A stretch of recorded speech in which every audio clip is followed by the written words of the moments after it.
Sehingga berasa dalam pertemuan dengan Habib Ali Jufri, dalam pertemuan pakai Zoom, Walid nasi ikut dan dalam kirim link. Memang seluruh ustaz, bina ustaz-ustaz yang nak bergabung lebih, yang nak di Indonesia, di Malaysia dan Brunei, negara Asia Tenggara lah.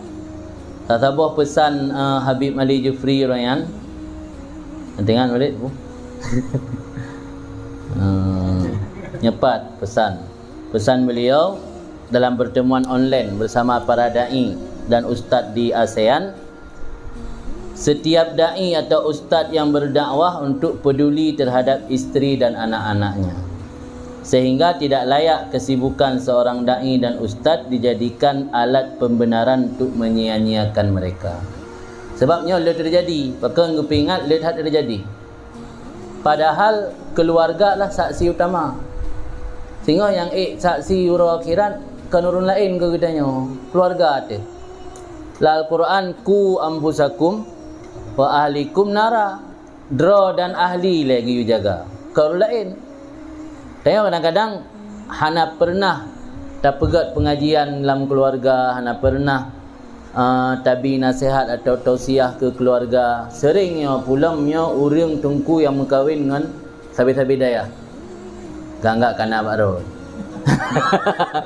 Ganggak lah permo orang buat je kana bakro ibu payah ada tausiah lah.